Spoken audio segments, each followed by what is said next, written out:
lagi nih sama adik-adik semuanya, walaupun cuma lewat layar kaca ya adik-adik ya, nggak apa-apa ya. Nah, gimana nih kabarnya adik-adik semua? Kakak berharap adik-adik semua tetap dalam keadaan sehat ya. Adik-adik masih rajin cuci tangan, ya kan? Itu harus ya.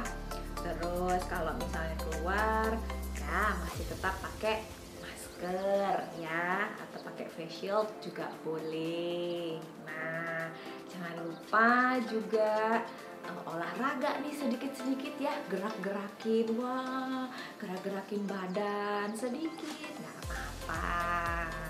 Yang penting pokoknya adik-adik semuanya tetap dalam keadaan sehat.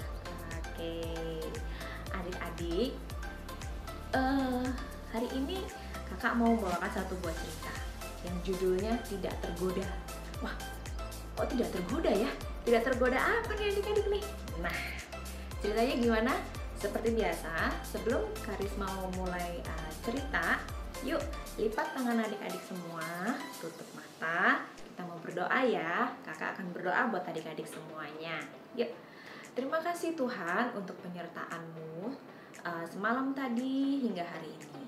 Tuhan, hari ini kami akan memulai sekolah minggu online kami.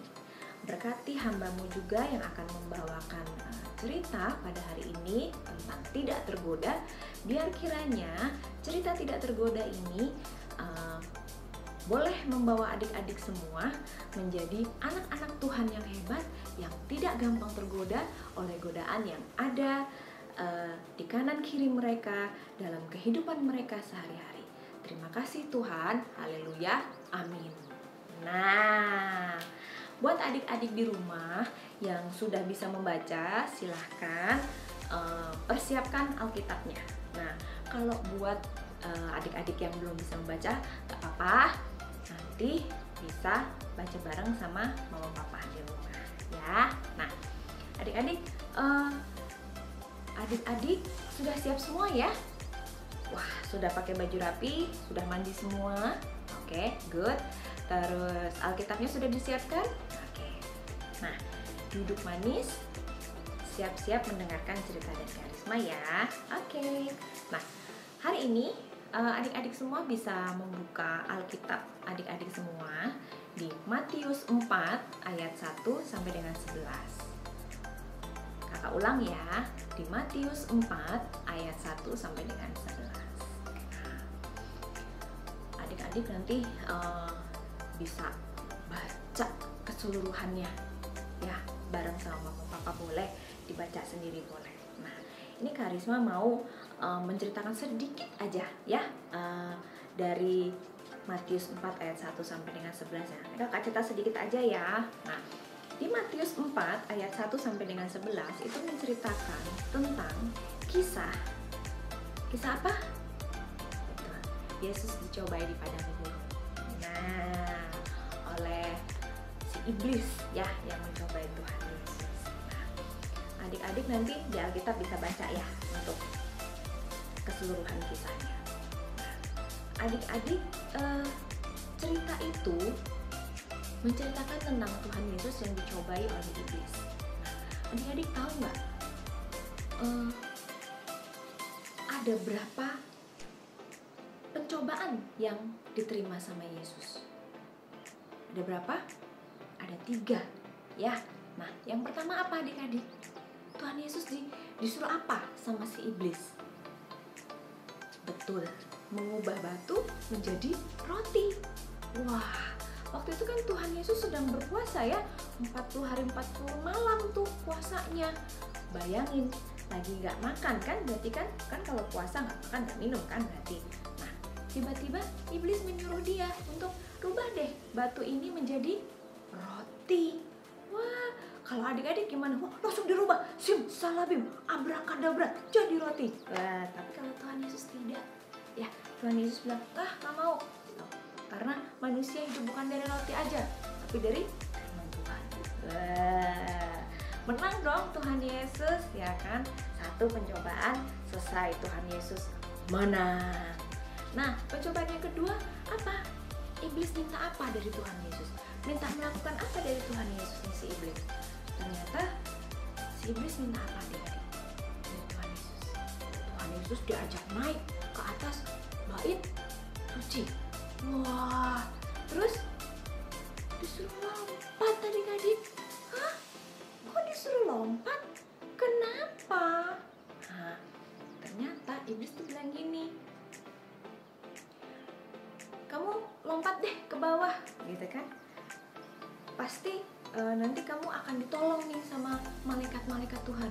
Kamu kan anaknya Tuhan kan gitu. Jadi kamu nggak mungkin bakal sampai jatuh sampai bawah, nggak bakal gedebuk. Wah, nggak bakal begitu. Tapi ternyata Tuhan Yesus gimana adik-adik? Ya, Tuhan Yesus menolak. Tidak, aku tidak mau. Oke. Menang lagi Tuhan Yesus melawan iblis, ya kan? Nah, tadi ada berapa pencobaan? 3 ya. Sudah 2 ya. Nah, yang satu lagi apa adik-adik? Tuhan Yesus diminta apa?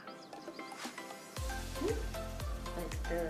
Tuhan Yesus diminta untuk menyembah iblis. Kamu kalau mau nyembah aku, semuanya ini akan menjadi milikmu. Kira-kira Tuhan Yesus gimana? Tuhan Yesus gak mau. Dia hanya menyembah kepada adik-adik. Dari cerita di Matius 4 ayat 1 sampai dengan 11 bercerita tentang godaan-godaan. Ya, Tuhan Yesus juga mengalami hal yang sama.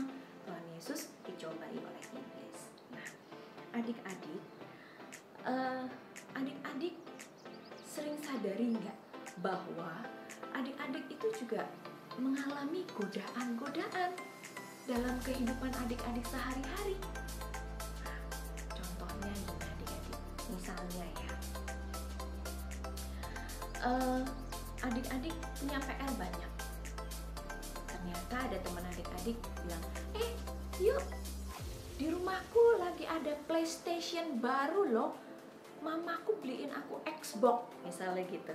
Wah, udah nanti aja ngerjain PR-nya, rumahku dulu yuk, kita main Xbox bareng-bareng. Waduh, seru tuh kalau main PlayStation terus Xbox itu, wah seru ya adik-adik ya. Oh, nggak usah mainan itu, misalnya yuk kita main Mobile Legend bareng yuk. Wah, nanti aja PR-nya belakangan aja, gampang gitu kan. Terus kalau enggak diajak lagi, kita ke lapangan aja yuk main bola, mumpung masih sore nih. Wah, jadi adik-adik diminta untuk ngerjain PR, udah nanti aja ngerjain PR-nya, gampang gitu doang kan gitu kan. Nah, itu juga satu godaan loh adik-adik. Atau nah, mama papa bilang gini sama adik-adik semuanya, ayo mandi, habis itu belajar, nanti habis belajar terus tidur karena besok mau sekolah online. Nah, tapi terus adik-adik jawabnya gini, ntar mah filmnya bagus nih gitu ya. Wah, ini filmnya lagi seru-serunya nih. Wah, film apa sih? Oh, ceritanya tentang, oh ini sebentar nih, film Harry Potternya lagi bagus-bagusnya nih. Mama ribut aja. Wah, itu godaan adik-adik. Nah, itu namanya godaan iman. Nah, banyak godaan di sekitar kita, di sekeliling adik-adik, yang pastinya membawa dampak yang tidak baik buat adik-adik semua. Begitu juga yang dialami sama Tuhan Yesus. Tapi apa yang terjadi sama Tuhan Yesus? Tuhan Yesus menang. Tuhan Yesus bisa menolak semua godaan-godaan. Ya, tawaran-tawaran dari si iblis, Tuhan Yesus tolak semuanya. Kakak berharap adik-adik semuanya juga bisa meneladani sikap dari Tuhan Yesus. Ya, ditawarin main bola, enggak deh aku ngerjain PR dulu aja. Wah, terus ayo mandi, udah sore nih, habis mandi nanti makan terus belajar ya. Besok habis belajar terus tidur karena besok kamu harus sekolah online loh pagi jam 8 biar bangunnya nggak susah. Oh oke, Ma, aku mandi sekarang. Nah, Itu namanya adik-adik bisa dengar-dengaran sama mama dan papa. Ya, adik-adik menang karena adik-adik tidak mengikuti godaan-godaan itu. Nah, sama seperti Tuhan Yesus. Adik-adik, kita semua harus bisa memenangkan godaan iman yang terjadi dalam kehidupan kita ya adik-adik ya. Nah, kayak tadi tuh malas belajar ya kan. Wah, film Harry Potternya masih bagus-bagusnya, lagi keren-kerennya, lagi seru-serunya. Wah, lagi punya jersey baru, punya sepatu bola baru, aku mau main bola aja, PR-nya nanti. Wah, itu adik-adik harus bisa melawan godaan-godaan yang ada di sekeliling adik-adik. Kenapa? Karena godaan-godaan itu membawa dampak yang tidak baik buat adik-adik semuanya. Nah, apa sih Kak yang kita dapatkan kalau misalnya aku menang, bisa melawan semua godaan-godaan yang ada di sekitarku? Kalau adik-adik semua bisa melawan setiap godaan yang ada di setiap kehidupan adik-adik, apa sih yang kita dapat? Ada. Yang satu, kita akan hidup berkenan di hadapan Tuhan. Dan yang kedua, yang pasti kita semua, adik-adik semua akan menyenangkan hati Tuhan. Nah, Tuhan senang loh kalau adik-adik itu bisa melawan semua godaan-godaan yang ada. Ya, karena Tuhan tahu bahwa adik-adik semua adalah anak-anak Tuhan yang hebat-hebat, ya, yang gak gampang tergoda, gak mudah, ya udah deh, aku main bola aja, ya udah deh, aku nonton Harry Potter aja dulu. Nah, tapi adik-adik adalah anak-anak Tuhan yang hebat-hebat. Jadi Tuhan tahu bahwa adik-adik semua bisa melawan setiap godaan dan tidak tergoda untuk menjadi tidak baik. Ya. Caranya gimana Kak? Caranya satu, ya, rajin berdoa. Wah, yang kedua, dengar-dengaran sama mama dan papa. Nah, yang ketiga, rajin datang sekolah minggu, ya. Untuk apa? Nah, di sekolah minggu kita juga bisa mendengarkan firman Tuhan. Dan yang keempat, adik-adik kalau di rumah juga harus rajin membaca firman Tuhan. Jadi nggak cuma di sekolah minggu aja adik-adik cuma mendengarkan, ya. Tapi di rumah adik-adik juga harus rajin sendiri membaca firman Tuhan. Nah, itu ya adik-adik ya.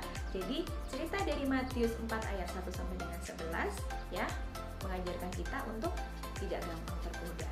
Ya, banyak godaan di sekitar kita, tapi kita harus bisa menang melawan godaan iman kita. Oke, nah caranya apa tadi? Caranya tadi ya, rajin berdoa, dengar-dengaran sama papa, terus membaca firman Tuhan. Dapat apa? Hidup berkenan di hadapan Allah dan menyenangkan hati Tuhan pastinya. Wah, itu adik-adik cerita kita hari ini ya, tentang tidak tergoda. Yuk, kakak ajak adik-adik untuk mengakhiri cerita ini dengan berdoa. Tutup tangan lagi dan tutup matanya. Kakak akan berdoa untuk adik-adik semua. Terima kasih Tuhan, kami mau jadi anak-anak Tuhan yang hebat. Kami mau jadi anak-anak-Mu yang bisa melawan setiap godaan yang ada di sekitar kami. Kiranya Tuhan, Engkau membantu kami menjadi anak-anak yang kuat dalam iman kami. Terima kasih Tuhan, haleluya, amin. Nah adik-adik, tadi ceritanya udah ya, tidak tergoda. Oke. Nah, terus setelah itu apa adik-adik? Ya, ayat hafalan. Nah, ayat hafalannya minggu ini diambil dari Yakobus 1 ayat 14. Yakobus 1 ayat 14. Bunyinya, tetapi tiap-tiap orang dicobai oleh keinginannya sendiri, karena ia diseret dan dipikat olehnya. Kakak ulangi ya, Yakobus 1 ayat 14. bunyinya, tetapi tiap-tiap orang dicobai oleh keinginannya sendiri. Karena ia diseret dan dipikat olehnya. Wah, itu ya adik-adik ya ayat hafalannya. Apa? Tantangan. Oh, ada tantangan minggu ini. Yang pertama, membuat video menghafalkan ayat hafalan ya. Tadi ayat hafalannya diambil dari berapa? Yakobus 1 ayat 14. Nah, itu adik-adik menghafalkan terus di video ya. Terus yang kedua, yuk kakak ajak adik-adik semua untuk berdoa nih untuk diri adik-adik sendiri supaya bisa terhindar dari godaan-godaan yang ada di sekitar kita. Ya, berdoa pada Tuhan ya untuk diri adik-adik sendiri. Ya, jangan lupa di video dan dikirimkan ke kakak-kakak guru sekolah minggu. Oke, kakak rasa cukup sekian. Terima kasih dan Tuhan Yesus memberkati.